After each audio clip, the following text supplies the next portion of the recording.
our video diary for June 30, oh God, the end of the month, 2001. The work in the kitchen area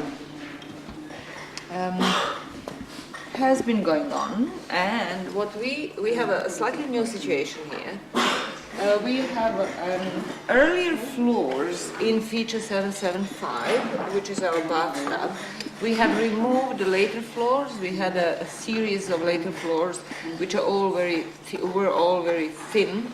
And now we are again on these so-called dirty floors. We had some clean white floors in this area especially, but we are all over the feature.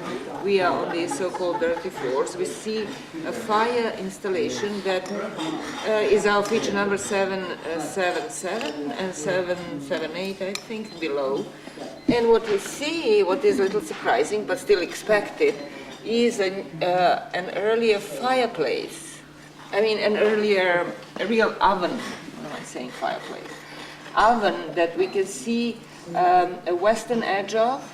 This is the western side of the oven, and this is the rim, and this is probably the oven that had a superstructure, domed roof. And these are the remains of its floor that went like that and probably out. Furthermore, I expect that the oven, when it was complete, went at least up to here, and then like that, if not more than that. But it had been cut in the past, so we have preserved just this part of it. And we can see that it was cut into the wall, south wall of the building. It was put like into a niche. From the beginning of the excavation, we wondered why we had this big hole here in the wall, or rather the niche-like thing. But now it's clear it was because of the oven, and that's rather typical for Çatalhöyük. And the other edge of the oven is not clear yet, but it's possible that it was going all to here, which would make that oven really large, even slightly larger than a 646 feature that we had in space 158. But something of that kind. And that's interesting. And so we have here the remains of very strong packing that was under one of the floors of the oven, with a lot of ruggedy material, that are burned material from the oven. So that's a new situation, and then a very nice dirty floor going off this to the edge of 169, and then all the way down in, as I said, in our bathtub. So the next thing that we have is we have removed completely one floor, or set of two floors and one packing on top of this platform 169, and now we are going to go and remove another one. And we are cleaning the basin, feature 771.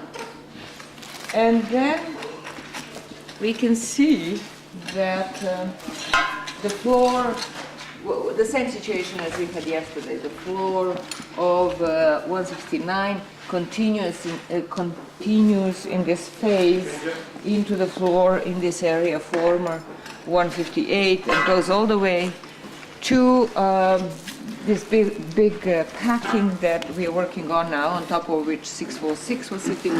And we can see here the feature, our nice plastered feature that we have here under the bags in the center, going up and that way, and probably turning into another roundish form, either big bin of some sort or some completely new feature for our building.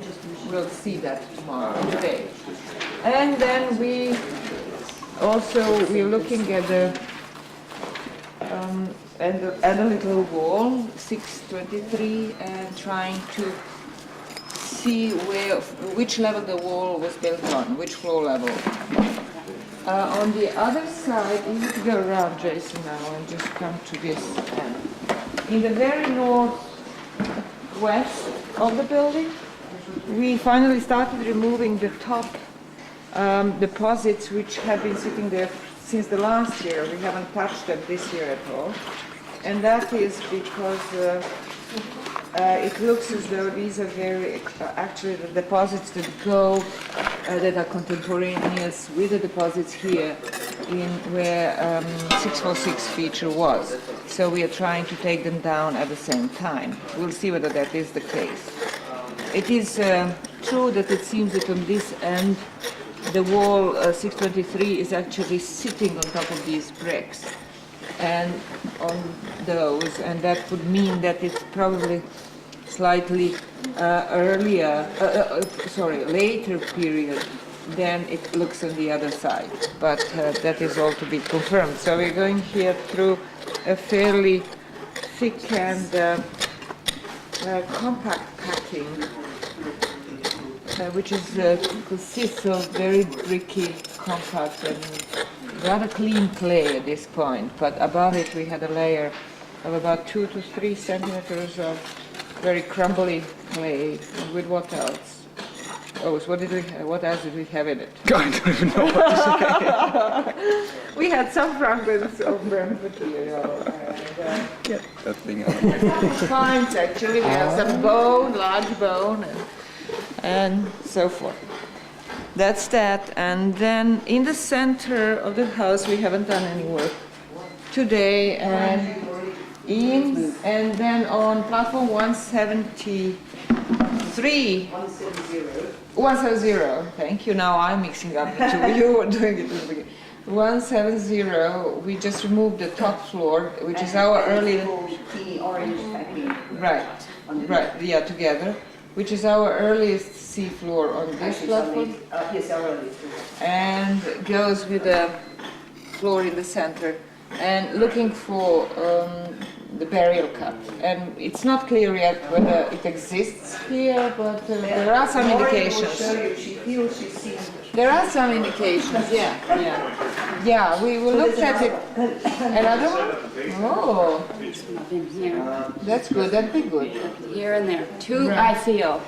That's good. She has a cold this morning, so she probably feels very well this morning.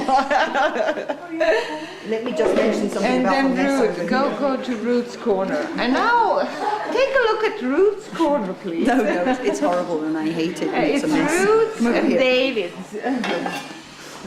I should be fair. What is it? Rubbish.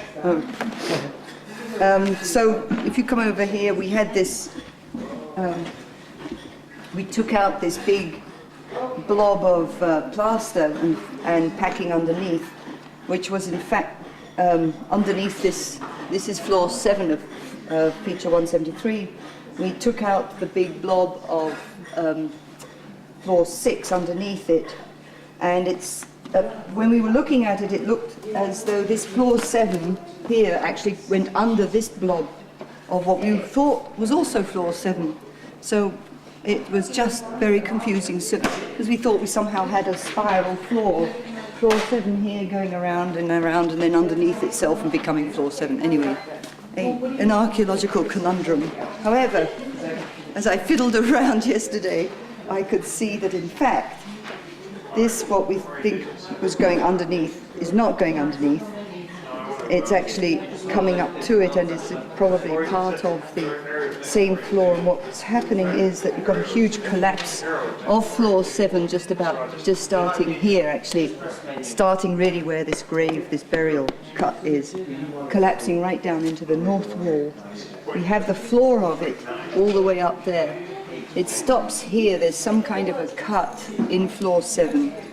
So this is all floor 7. There's a big cut to floor 7, at least in this corner, possibly going further.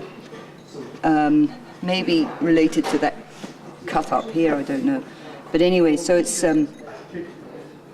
coming off all the way here, slumping, and what they did was just kind of repack it, trying to probably stop this north wall from falling in. The north wall, as you can see, is nice and upright, and it's kind of kept in good condition, so perhaps that was why they were doing all of this. I don't know why this whole thing was slumping down in this corner, but it certainly was, very dramatically. So that's it. Okay.